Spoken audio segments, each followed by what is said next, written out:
मूर्ख काला बाघ और चतुर हिरन। एक जंगल में हिरनी अपने दोनों बच्चे छोटू और मोनू के साथ एक गुफा में रहती थी। वो अपने बच्चों का अच्छे से ख्याल रखती थी।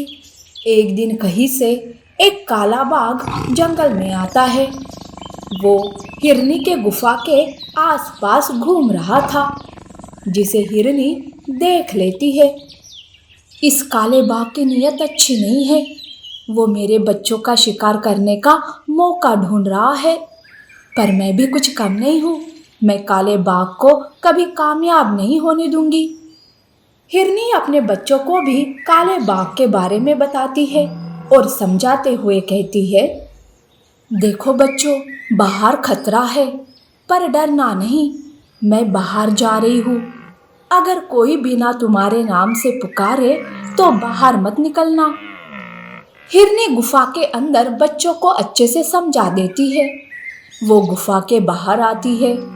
काला बाघ पास के झाड़ियों में ही छुपा हुआ था, जिसे हिरनी देख लेती है। तब हिरनी गुफा के दरवाजे पर एक लकीर खींच देती है और बाहर से ही चिल्लाते हुए कहती है, बच्चों, मैंने गुफा के बाहर जादुई लकीर खींच दी है। अब तुम सुरक्षित हो।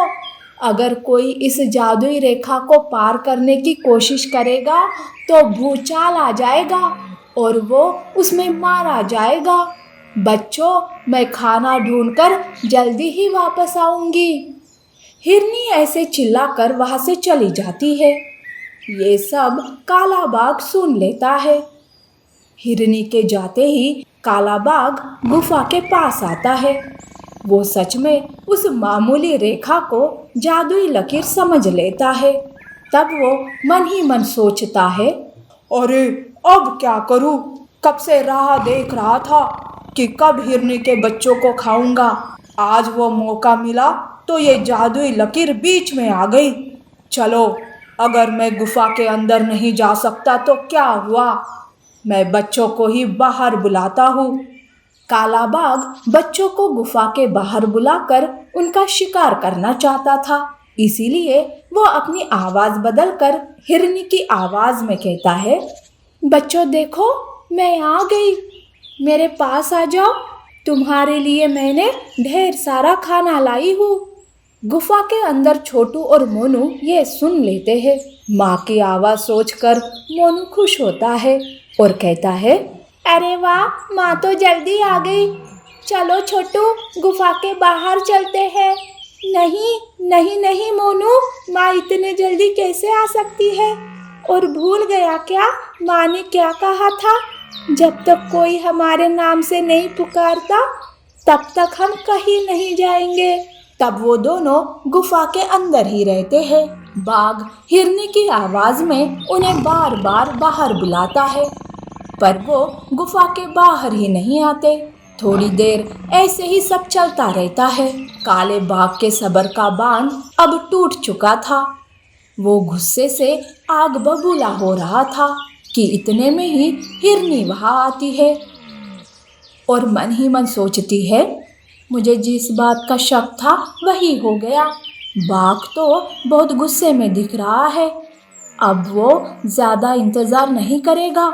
वो जरूर गुफा के अंदर जाने की कोशिश करेगा। हिरनी ऐसा सोचकर गुफा के पीछे से गुफा के ऊपर चढ़ जाती है। गुफा के ऊपर एक पत्थर था। काला बाघ अब गुफा के अंदर जाने के लिए लकीर को पार करने जाता है कि तभी हिरनी उस पत्थर को धक्का देकर नीचे फेंक देती है। पत्थर को नीचे गिरते देख काला बाघ डर जाता है। बाप रे, ये जादुई लकीर तो सच में भूचाल लाएगी। नहीं नहीं, मुझे ऐसे नहीं मरना। भागो रे भागो, भूचाल आ रहा है, भूचाल। काला बाघ डर के मारे दुम दबाकर वहां से भाग जाता है। हिरनी उस बाघ पर हंसते हुए गुफा के नीचे आती है और बच्चों को आवाज देकर बुलाती है, छोटू मोनू, बाहर आ जाओ। मूर्ख काला बाघ भाग गया, अब कोई खतरा नहीं है। तब बच्चे गुफा के बाहर आते हैं। हिरनी बच्चों को सारी बात बता देती है। तब वो तीनों काले बाघ पर हंसते रहते हैं। इस तरह से चालाक हिरनी ने काले बाघ को मूर्ख बनाकर उससे अपने बच्चों की जान बचाई। इसीलिए कहते हैं कि हम हमेशा चालाकी से मुसीबत से बाहर आ सकते हैं।